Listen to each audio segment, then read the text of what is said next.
ये आपकी second summary है। और जो फर्स्ट समरी है वो लास्ट जो रिकॉर्ड करी वही मैंने भेजी है। उसमें से फॉर्म्स ऑफ बिजनेस कॉम्बिनेशन वो सिलेबस में नहीं लिखा हुआ है। अब इसमें हम यहाँ पे पहले कंसेप्ट ऑफ मैनेजमेंट से शुरुआत करेंगे।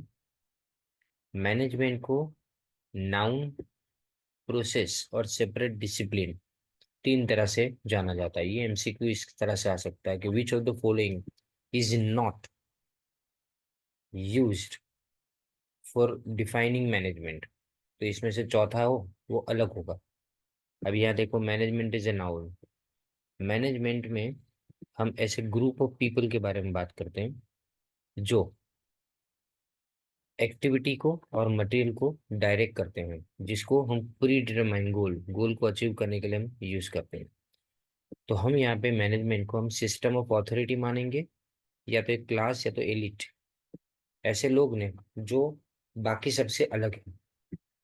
अब management as an economic resource, तो यहाँ पे एक फैक्टर ऑफ प्रोडक्शन की तरह से मैनेजमेंट को देखा जाएगा, इकोनॉमिस्ट व्यू। ये एमसीक्यू है आपका। And just like entrepreneur, capital और लेबर की तरह से मैनेजमेंट भी एक फैक्टर ऑफ प्रोडक्शन है। और मैनेजरल रिसोर्स हम यहाँ पे इफेक्टिवनेस और एफिशिएंसी को डिसाइड करने में यूज करते हैं। And in a dynamic environment managerial development is more important, और इसको ज्यादा बार यूज किया जाता है। दूसरा यहाँ पे एमसीक्यू देखो, management is a system of authority in the sense that it consist of a team of managers. System के लिए टीम की जरूरत है। एक सिस्टम बनाने के लिए ज्यादा अलग अलग पार्ट्स होने चाहिए, जिसके लिए टीम चाहिए जो डिसीजन मेकिंग और सुपरवाइजिंग करने में काम करते हैं। तो सबके पास अलग अलग अथॉरिटी होती है। और higher level managers middle level managers को मैनेज करते हैं, और मिडिल और लोअर लेवल मैनेजर्स अपने सबऑर्डिनेट मैनेजर्स और वर्कर्स को सिंबल यानी सुपरवाइज करते हैं। अब इसके बाद में मैनेजमेंट इज ए क्लास और एलिट, इसमें देखो तो sociologist view management is a class and status system. ये सोशियोलॉजिस्ट का व्यू है। देखो, ये जो पहला था वो किसका व्यू था? इकोनॉमिस्ट। तो इकोनॉमिस्ट में इकोनॉमिक रिसोर्स, लेकिन सोशलिस्ट के हिसाब से वो एक क्लास या तो एलिट की तरह से। Management is a class and status system increasing complexity of management. वो आज के जमाने में ये बढ़ता जा रहा है, कॉम्प्लेक्सिटी बढ़ती जा रही है। इसके लिए हमको इस तरह के लोगों की जरूरत पड़ती है जो स्किल रखते हैं, मैनेज करने की स्किल रखते हैं। देखो यहाँ पे अब यहाँ एक और बात है, access to managerial position is based on achievement criteria rather than an indescriptive rather than on inscriptive criteria. देखो, इंस्क्रिप्टिव का मतलब पूछ सकते हैं आपको, जो फैमिली और सोशल ओरिजिन पे डिपेंड करता है। और अचीवमेंट क्राइटेरिया का मतलब वो इंटेलेक्ट या तो नॉलेज पे डिपेंड करेगा। राइट, ये डेवलपमेंट को रिवॉल्यूशन मानते हैं लोग, बराबर। और जहाँ पे मैनेजमेंट की ऑटोक्रेसी ना हो, ऑटोक्रेसी का मतलब मनमानी ना हो, उसको दूर करने के लिए यहाँ पे हमको खास कदम उठाने पड़ेंगे, क्योंकि इसका मीनिंग ये हो जाता है। फिर उसके बाद आता है मैनेजमेंट इज ए प्रोसेस।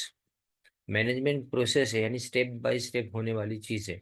अब प्रोसेस कैसे? तो सिंपल तरीका, मैनेजमेंट अगर सारे फंक्शंस को ध्यान में रखता है, ये वाले प्लानिंग, ऑर्गेनाइजिंग, स्टाफिंग, लीडिंग और कंट्रोलिंग को, तो वो प्रोसेस हो गया। राइट, तो मैनेजमेंट यहाँ पे क्या बन जाता है?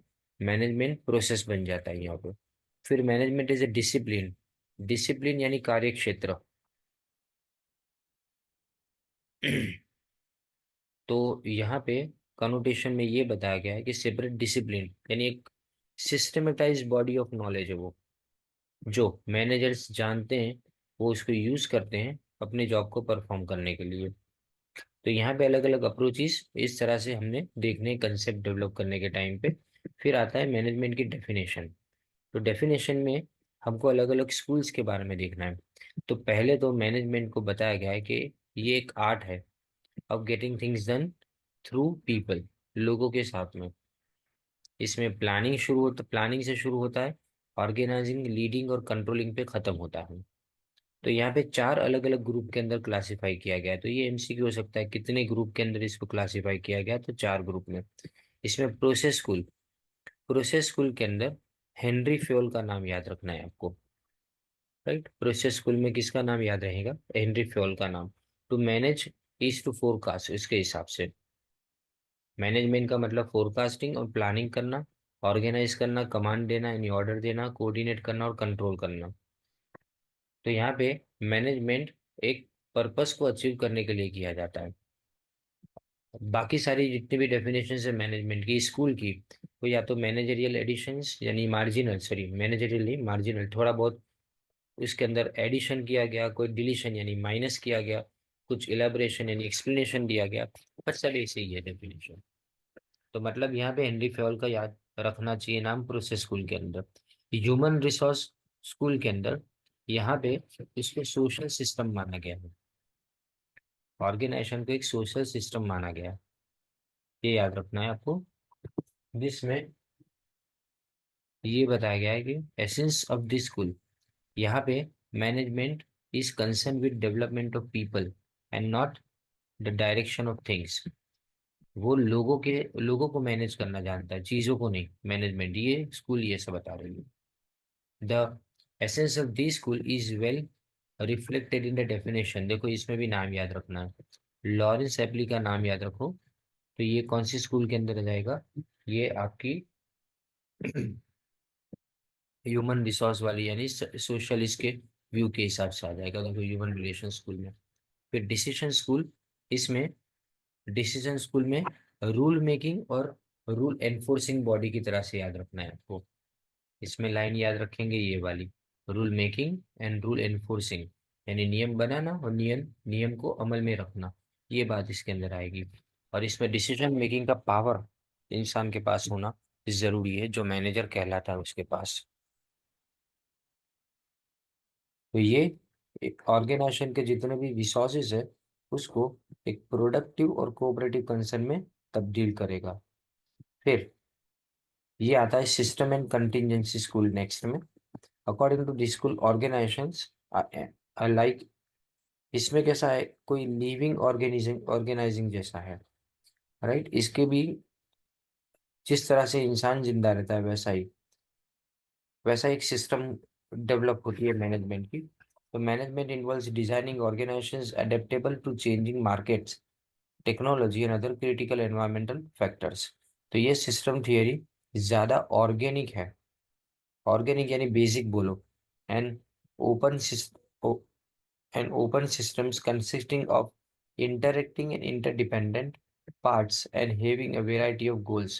बहुत अलग अलग गोल्स होते हैं उसके अंदर, उसमें किसी के साथ बात करना, इंटरेक्ट करना, और किसी अलग अलग पार्ट के साथ में ज्वाइन, इंटरडिपेंडेंट होना, मतलब हम अकेले एक पार्ट को चला नहीं पाएंगे, एक से ज्यादा पार्ट अगर है तो साथ में काम करे वो जरूरी है। यहाँ पे according to contingency school there is no best way, ये देखो क्या आ सकता है, no best way to design organisations and manage them. तो आपको बदलना पड़ेगा बार बार अपने मैनेजमेंट करने का तरीका, ये कंटिजेंसी स्कूल के अंदर आता है। तो हमने तीन रीजंस से अलग अलग थॉट्स को डेवलप किया। एक तो डिफरेंस इन पर्सपेक्टिव, सबके ख्याल अलग अलग है। फिर किसी का एम्फेसिस यानी किसी का जो ध्यान जिस जगह पे होना चाहिए वो फोकस अलग अलग अलग जगह पे हो।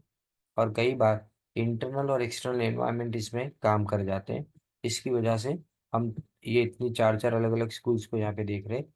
स्कूल यानी थॉट समझना। अब ये नेचर ऑफ मैनेजमेंट। तो इसमें ना आपको कैसा पूछा जाएगा कि समझो कि यूनिवर्सलिटी है, तो यूनिवर्सलिटी का मतलब क्या। जैसे यहाँ पे लिखा गया है कि यूनिवर्सलिटी यानी क्या आता है कि implies that managerial task are transferable and manager can be trained and developed, ये यूनिवर्सलिटी में आता है। बराबर नहीं, यानी सेम फंक्शन वो लोग परफॉर्म करते हैं हर जगह पे होना, यानी यूनिवर्सलिटी। फिर पर्पसफुल यानी इकोनॉमिक और नॉन इकोनॉमिक दोनों तरह के एंटरप्राइज में मैनेजमेंट की जरूरत पड़ती है, और वो इफेक्टिवनेस की तरफ डायरेक्ट करता है। तो ऑर्गेनाइजेशन के गोल या तो पर्पस के बिना मैनेजमेंट चल ही नहीं सकता, पहली बात तो। ये सोशल प्रोसेस, इसमें लोग इन्वॉल्व है जो ग्रुप में काम करते हैं, इसलिए ये सोशल प्रोसेस है। फिर कोऑर्डिनेटिंग वर्कफोर्स लिखा है, यानी सबको डुप्लीकेशन अवॉइड करना, ये इंपॉर्टेंट है इसमें। To avoid duplication and overlapping, एक काम बार बार ना होने, वो जरूरी है, तभी हम अपने रिसोर्सेज का पूरी तरह से इस्तेमाल कर पाएंगे। फिर मैनेजमेंट इंटेंजिबल, इंटेंजिबल मतलब वो देखा नहीं जा सकता, लेकिन उसकी प्रेजेंस हम फील कर सकते हैं। देखो ये एमसीक्यू हो सकता है कि एस पर dash presence of management can be field, तो इंटेंजिबिलिटी के कारण ये होता है, राइट। फिर कंटिन्यूअस प्रोसेस, ये डायनामिक यानी बदलता रहता है और ऑनगोइंग प्रोसेस है। उसके बाद में कंपोजिट प्रोसेस, कंपोजिट प्रोसेस का मतलब क्या होता है, functions of management can not be undertaken sequentially independent of each other, मतलब मैं स्टेप बाय स्टेप इसको नहीं कर सकता, या मैं अकेला कोई एक फंक्शन आगे बढ़े ऐसा नहीं कर सकता। मैनेजमेंट कंपोजिट है, इसका मतलब जितने भी फंक्शंस है वो सेवरल इंग्रेडिएंट्स, बहुत ज्यादा चीजों को साथ में रख के करने पड़ते हैं। फिर क्रिएटिव ऑर्गन लिखा है, management create synergic effect by producing results which are more than a sum of the individual efforts of the group members। Creative organ यानी कुछ नया क्रिएट करना, ये पैसिव फोर्स, ये देखो ये लाइन इसके अंदर इंपॉर्टेंट है, it is not a passive force. Passive यानी बैक साइड पे काम करने वाला कोई फोर्स नहीं है ये, लेकिन ये एक डायनामिक लाइफ गिविंग एलिमेंट है हर ऑर्गेनाइजेशन के अंदर। फिर ये स्कोप ऑफ मैनेजमेंट, ये सबसे सिंपल टॉपिक है इसके अंदर। तो देखो ये जो 7 चीजें हैं ना वो सब एमसीक्यू के अंदर आ सकती है। इसमें मेरे हिसाब से, मैं जैसा समझ पा रहा हूँ उस हिसाब से, सबसे पहले प्रोग्रामिंग, उसके बाद में शेड्यूलिंग, और ये बजटिंग, तीन बहुत इंपॉर्टेंट है इसमें। प्लानिंग तो हम जानते हैं कि anticipating the future condition, future यानी प्लानिंग के साथ कनेक्टेड हुआ। फिर फोरकास्टिंग यानी लुकिंग अहेड, ये वर्ड याद रखें। एस्टैब्लिशिंग ऑब्जेक्टिव यानी setting the end results, objective decide करना। प्रोग्रामिंग यानी sequence and priority of actions, कौन सी एक्शन हमको फॉलो करनी है वो। Scheduling is deciding on times, is deciding on time sequence, इतना एक एक वर्ड याद रखो खाली। टाइम सीक्वेंस का मतलब शेड्यूलिंग।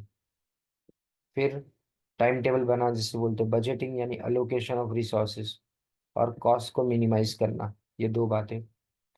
प्रोसीजर को एस्टैब्लिश करना, मतलब काम करने का तरीका कौन सा होगा। और डेवलपिंग पॉलिसीज यानी इसमें डिसीशंस, स्टैंडिंग डिसीजन, स्टैंडिंग यानी रेडीमेड डिसीजंस जो कोई भी एक तरह की सिचुएशन में बार बार अप्लाई किए जा सकते हैं।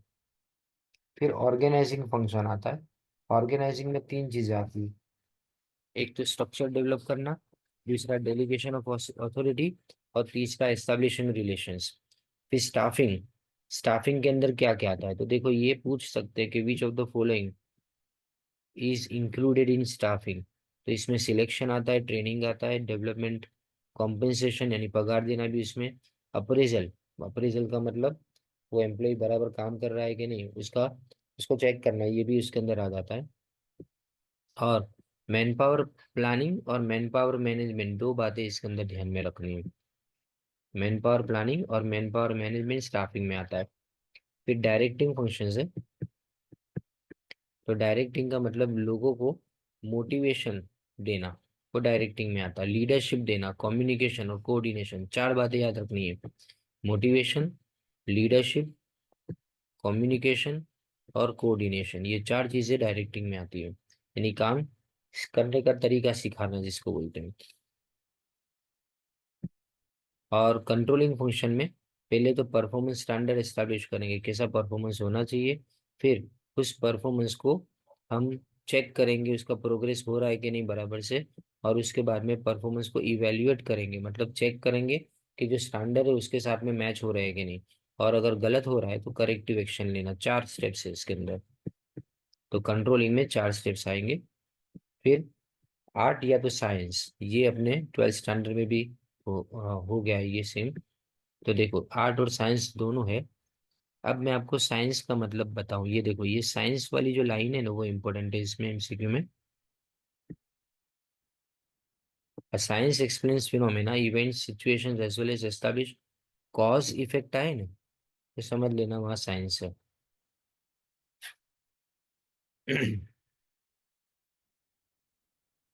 मैनेजमेंट सोशल साइंस है, और वो लोगों के साथ में और उनके बिहेवियर के साथ में डील करता है। लेकिन वो परफेक्ट या तो एग्जैक्ट नेचुरल साइंस नहीं है फिजिक्स और केमिस्ट्री की तरह से, क्योंकि ह्यूमन बिहेवियर को अपने लेबोरेटरी एक्सपेरिमेंट से नहीं समझ सकते इसलिए। और बिजनेस कंडीशन हमेशा बदलती रहती है, इसकी वजह से हम इसको एग्जैक्ट साइंस नहीं बोल सकते।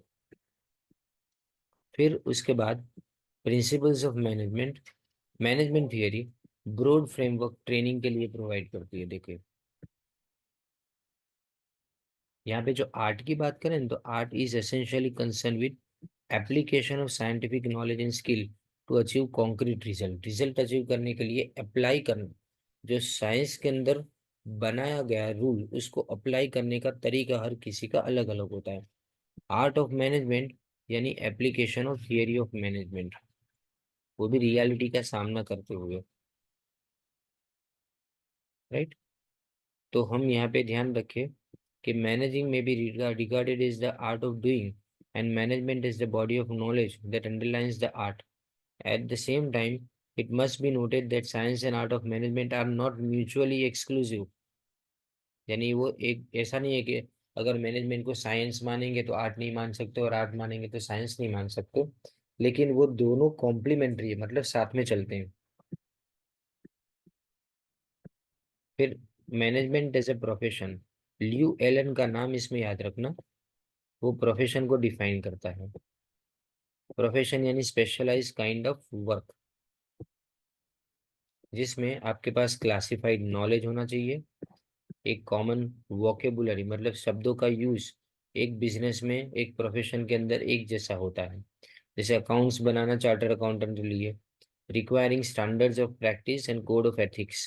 कोड ऑफ एथिक्स यानी रूल्स बनाए जाते हैं, और वो रूल बनाने वाले एक रिकग्नाइज बॉडी होती है। मतलब जैसे लॉयर्स के लिए बार काउंसिल ऑफ इंडिया है, डॉक्टर के लिए इंडियन मेडिकल एसोसिएशन, इस तरह से। अब इसमें कौन कौन सी बातें ध्यान में रखनी है, तो पहले तो systematic body of knowledge, systematic knowledge होना जरूरी है। और ये सिस्टमेटिक नॉलेज पहला, दूसरा फॉर्मलाइज एजुकेशन, यानी आपको पढ़ाई करनी पड़ती है। उसके बाद में परफॉर्मेंस बेस्ड स्टेटस, परफॉर्मेंस जितना अच्छा, यहाँ लिखा गया है कि manager status in the present day organisation is link with to its performance rather than other extraneous factors, यानी फैमिली और पॉलिटिकल कनेक्शन नहीं देखे जाते। लेकिन क्या देखा जाता है, हम ये देखेंगे उसके अंदर कि इंसान कैसा परफॉर्मेंस दे रहा है, तो परफॉर्मेंस ओरिएंटेड होता है। जो डॉक्टर ज्यादा अच्छी तरह से ट्रीटमेंट देगा उसके पास लोग ज्यादा जाएंगे। फिर code of ethics, code of ethics यानी प्रोफेशनल बॉडी मेंबर की इंटीग्रिटी के लिए कोड ऑफ एथिक्स बनाती है, जिसको पालना हर मेंबर के लिए कंपलसरी जैसा होता है। और डेडिकेशन एंड कमिटमेंट, क्लाइंट का इंटरेस्ट जरा भी इसके अंदर डेंजर में नहीं आना चाहिए, ये ध्यान में रखना होता है। तो मैनेजमेंट को प्रोफेशन रिगार्ड कर सकते हैं, लेकिन पूरी तरह से नहीं, ये याद रखना है। अब ऑनरशिप ऑफ बिजनेस, ये नेक्स्ट आता है, देखो ये ideal form of organisation, characteristics of ideal form of organisation. इसमें ईज ऑफ फॉर्मेशन, यानी उसको फॉर्म करना, यानी उसको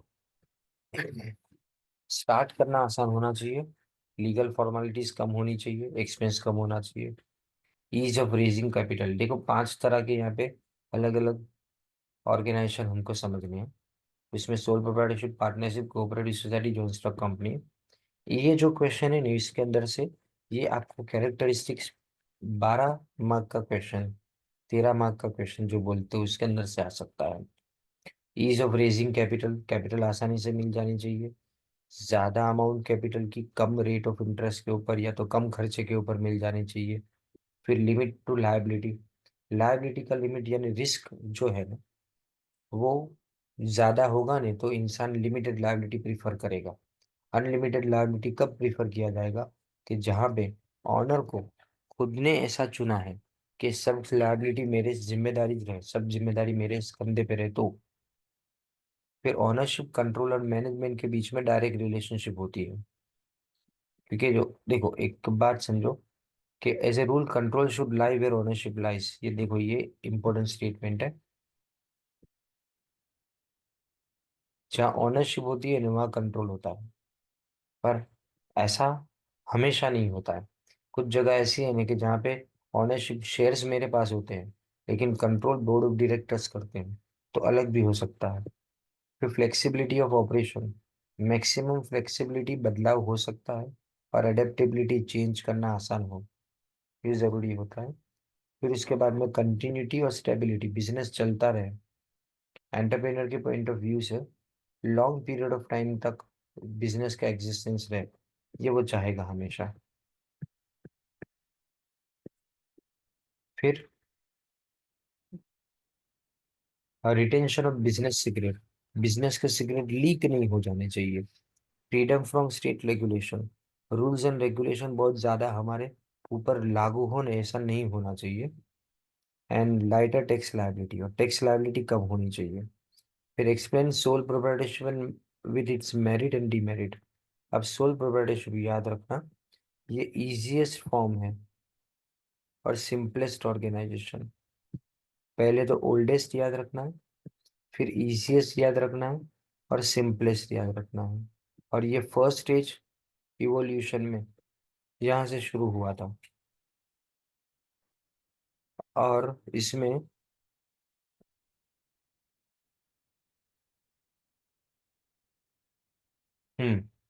देखिए, वो कैपिटल खुद लाएगा, वो खुद के सेविंग्स पे डिपेंड करेगा, या फिर किसी से उधार लेगा पैसे।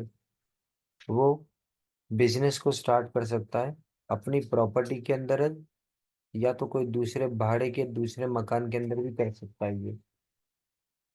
राइट, अब इसमें सिंगल ओनरशिप है, वन मैन कंट्रोल, एक इंसान कंट्रोल करता है, अनडिवाइडेड रिस्क, रिस्क सिर्फ एक इंसान बेयर करता है, ज्यादा लीगल फॉर्मेलिटीज नहीं होती, अनलिमिटेड लायबिलिटी, सब जिम्मेदारी उसी की, गवर्नमेंट का रेगुलेशन कम या तो बहुत जीरो के समान, कोई लीगल एंटिटी नहीं है, यानी मतलब बिजनेसमैन और बिजनेस दोनों को एक माना जाता है, सेपरेट लीगल एंटिटी नहीं मानी जाती।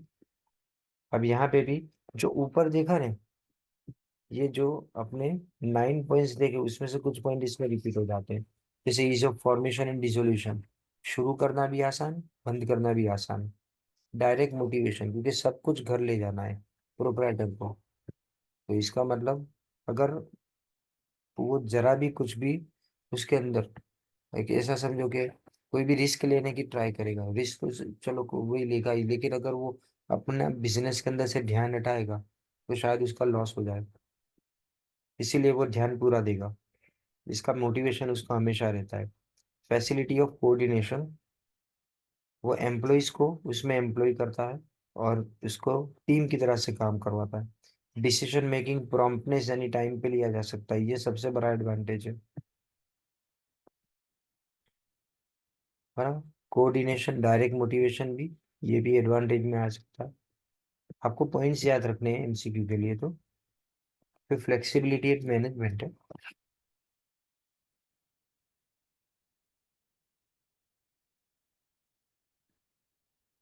फ्लेक्सिबिलिटी एंड मैनेजमेंट यानी मैनेजमेंट कभी भी बदला जा सकता है। बड़े बिजनेस के अंदर मैनेजमेंट को चेंज करना आसान नहीं है, सीक्रेट्स मेंटेन किए जा सकते हैं सबसे ज्यादा इसके अंदर, ये भी टिक कर लेना एमसीक्यू में। क्रेडिट स्टैंडिंग, इसमें इंडिविजुअल के पास अगर इनफ रिसोर्स हो, कैश और इन्वेस्टमेंट आउटसाइड द फर्म, तो वो अच्छा खासा मार्केट के अंदर अपनी रेपुटेशन बना पाएगा। उसके जो प्राइवेट रिसोर्सेज है ना, वो सेकंड लाइन ऑफ डिफेंस की तरह से काम लगेंगे। फ्रीडम फ्रॉम गवर्नमेंट रेगुलेशन और रिस्ट्रिक्शन इसके ऊपर लिमिटेड होता है। फिर उसके बाद इसके लिमिटेशंस में सबसे बड़ा limitations, limited finance, limited managerial skill, और सबसे इम्पोर्टेंट अनलिमिटेड लायबिलिटी। यानी अगर उसकी बिजनेस के अंदर, उसके बिजनेस में लॉस होता है, तो उसको अपने घर की प्रॉपर्टी जितनी भी है वो सब बेच के भी वो सारा डेट क्लियर करना पड़ता है। फिर अनसर्टेनिटी ऑफ ड्यूरेशन, अगर आदमी इनकेपेबल हो जाए या फिर मर जाए, जैसे कि पागल हो जाए फिर उसके बाद में, तो ये सब भी जो है उसके कारण भी वो बिजनेस बंद हो जाता है। फिर ये जॉइंट हिंदू फैमिली, जिसको अपने एचयूएफ बोलते हैं, Hindu undivided family, I think ये सिलेबस में नहीं मेंशन किया है, तो हम इसमें पार्टनरशिप से शुरुआत करें। पार्टनरशिप भी वैसा ही है, लेकिन सोल ट्रेडर के लिमिटेशंस के कारण ये जो लाइन में लिखे लिमिटेशंस, उसके कारण पार्टनरशिप पार्टनरशिप का एक बना कब 1932 में, सेक्शन 4 के अंदर डेफिनेशन दी गई है पार्टनरशिप की, ये याद रखना है आपको। और इंडियन पार्टनरशिप एक्ट का नाम ये है एग्जिस्टेंस ऑफ बिजनेस, यानी कोई ना कोई तरह का बिजनेस होना चाहिए। चैरिटेबल वर्क के लिए पार्टनरशिप नहीं की जा सकती, ये पूछ सकते हैं। प्लूरालिटी, कम से कम 2% होने चाहिए, ज्यादा लोग हो तो ही पार्टनरशिप है, एक से पार्टनरशिप नहीं हो सकती। और कॉन्ट्रैक्चुअल रिलेशनशिप, इसमें पर्सन्स जो कम्पिटेंट टू कॉन्ट्रैक्ट नहीं, वो पार्टनर नहीं हो सकते।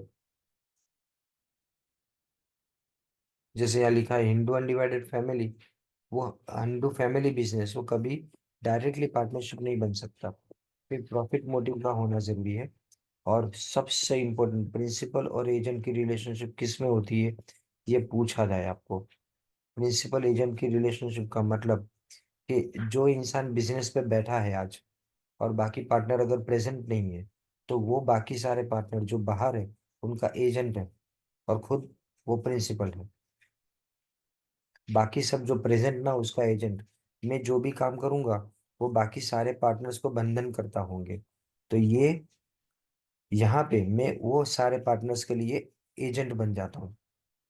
और यहाँ पे इंडियन पार्टनरशिप एक्ट के अंदर तो नहीं लिखा, लेकिन कंपनीज एक्ट के अंदर लिखा है कि 20% होनी चाहिए। ये पुराना एक्ट है, 2013 के अंदर ये चेंज हुआ है। 2013 के अंदर 50 हो गया है, ये 50। और 10 जो है ना, वो बैंकिंग बिजनेस के अंदर बताया गया है। नॉर्मल बिजनेस में मैक्सिमम पार्टनर 20, लेकिन बैंकिंग बिजनेस के अंदर 10। अगर इससे बढ़ जाए तो इलीगल हो जाएगा बिजनेस। अब इसके लीगल कैरेक्टरिस्टिक अनलिमिटेड लायबिलिटी है, अटमोस्ट गुड फेथ, एक दूसरे पे भरोसा होना जरूरी है। इम्प्लाइड एजेंसी, मैं अगर काम करता हूँ तो मैं सबके लिए काम करता हूँ, ये इम्प्लाइड एजेंसी हो गया। पर वही काम कर सकता हूँ जो बिजनेस में अलाउड है। फिर restriction on transfer of interest, कोई भी पूछे बिना, बाकी सबसे पूछे बिना कोई भी अपने शेयर को ट्रांसफर नहीं कर सकता है।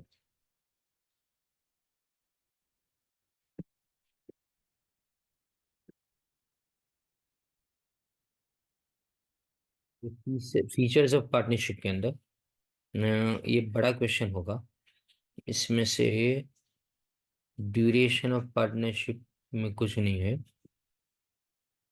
अब देखो, ये टाइप्स ऑफ पार्टनरशिप एमसीक्यू के लिए सबसे इंपॉर्टेंट क्वेश्चन है। Types of partnership most important question है, इसका एक एक कोना बराबर से पढ़ लेना।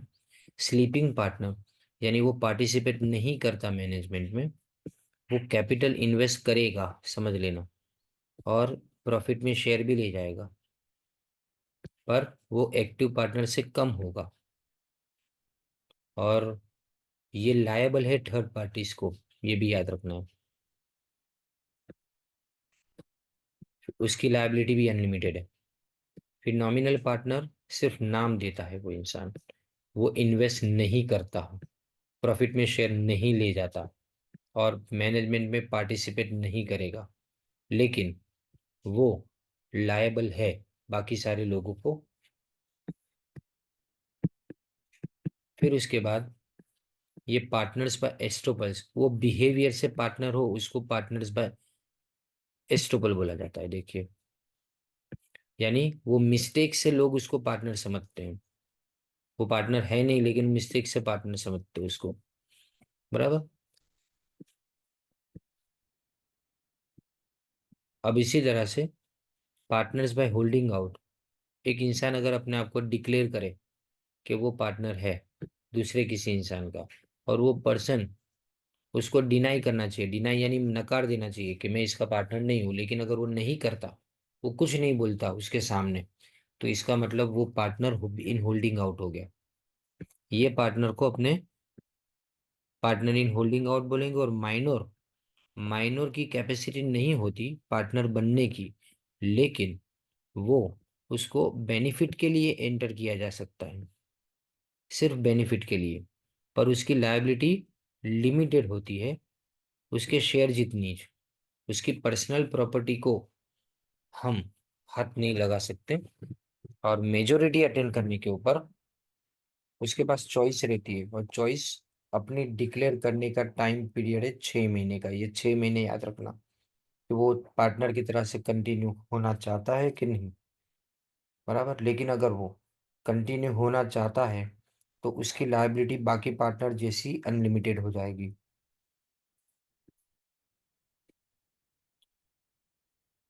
From the date of his original admission to the benefit of the, वो भी कब से, पहले दिन से, जब से वो पार्टनरशिप में ज्वाइन हुआ है तब से। अब जॉइंट स्टॉक कंपनी आती है। Joint stock company industrial revolution के बाद आया, और इकोनॉमिस्ट एडम स्मिथ ने ऐसा बोला था कि जॉइंट स्टॉक कंपनी बहुत लिमिटेड रहेगा, और जहां मोनोपोली होगी ना वहीं पे रहेगा। पर ऐसा हुआ नहीं, और आज सबसे ज्यादा जॉइंट स्टॉक कंपनी चल रही है। मार्शल के हिसाब से कॉरपोरेशन आर्टिफिशियल है ये। आर्टिफिशियल यानी मतलब उसका बनना कानून से होता है। उसके बाद सेपरेट लीगल एंटिटी, ये सबसे इंपॉर्टेंट है।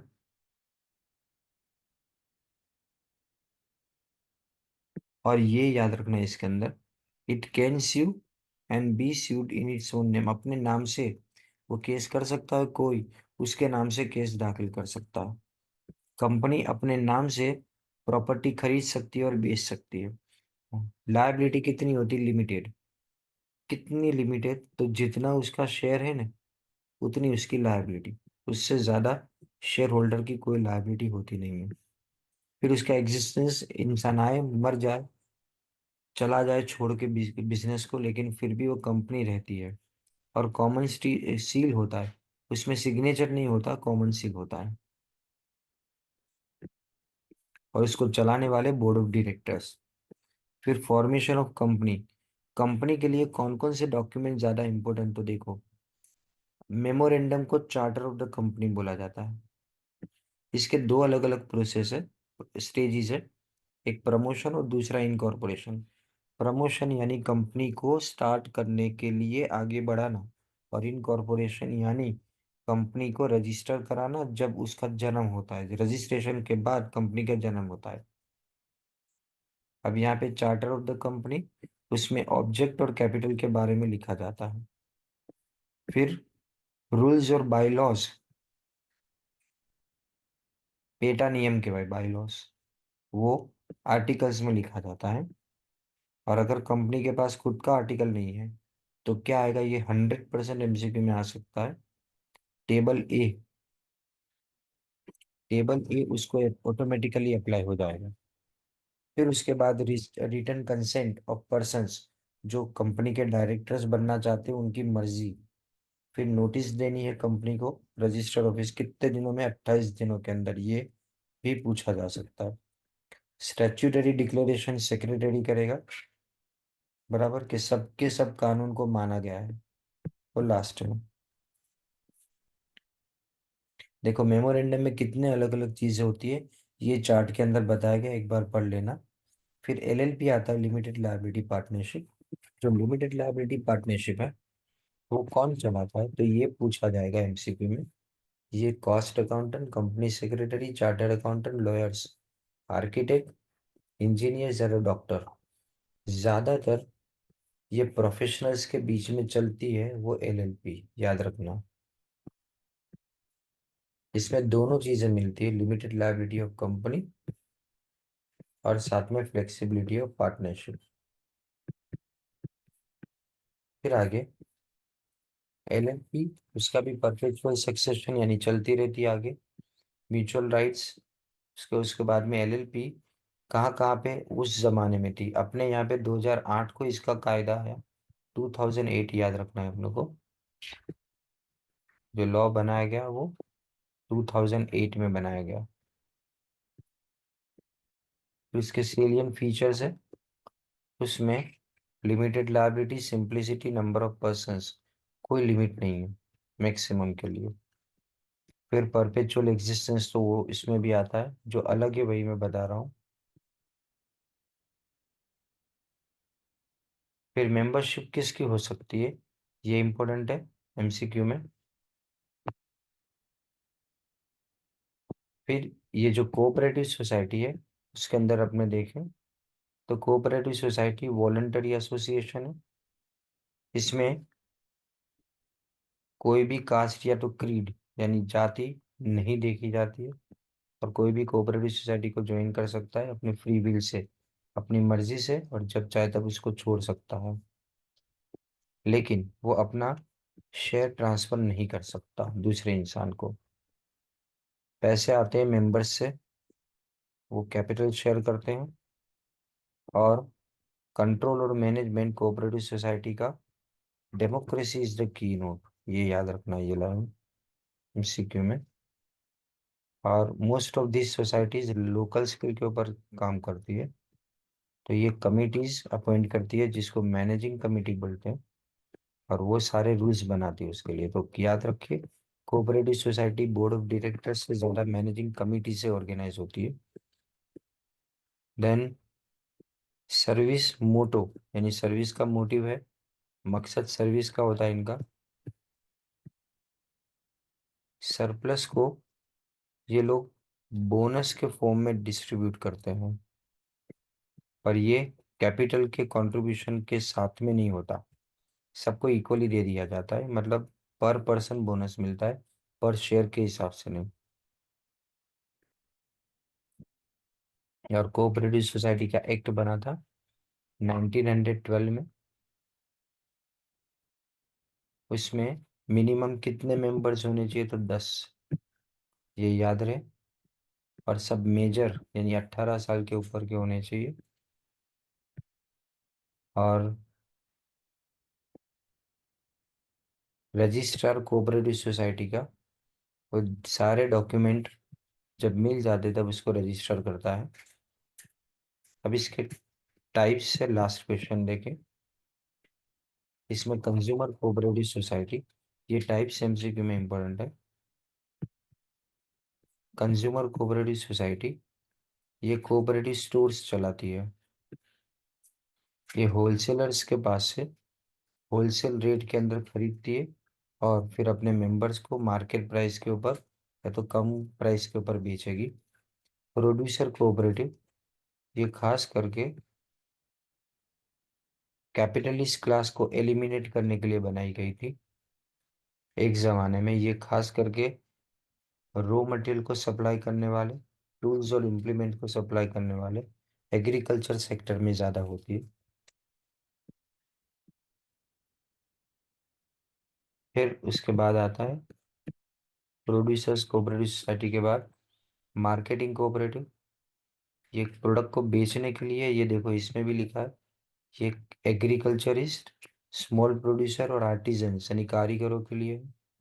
इसमें एक सेंट्रल सेल्स एजेंसी होती है जो सबके पास से गुड्स खरीद के उसका ग्रेडिंग करके प्रोसेसिंग करके उसको बाद में मार्केट में बेचती है। फिर हाउसिंग कोऑपरेटिव घर के लिए, और accommodating obtaining accommodation at fair and reasonable rent, सस्ते भाड़े पे आपको घर मिल जाए इसके लिए होता है। कम से कम एक शेयर होना इसके लिए ज़रूरी है।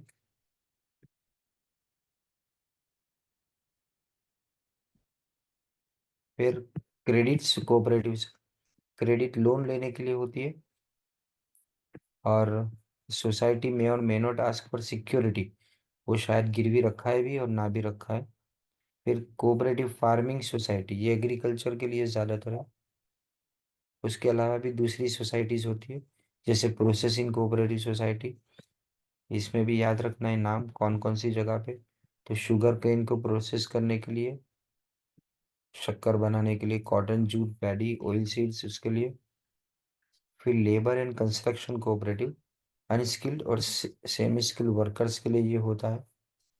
और उसके अलावा भी फिशरीज के लिए कोऑपरेटिव, डेयरी के लिए होता है, शुगर केन सप्लाई के लिए, कोल्ड स्टोरेज, फॉरेस्ट्री, और इन सब के लिए भी नई नई कोऑपरेटिव्स अब ओपन हो रही है। तो ये शॉर्ट में एमसीक्यू कहाँ कहाँ से पूछे जा सकते हैं उसको समझाने की ट्राई की है।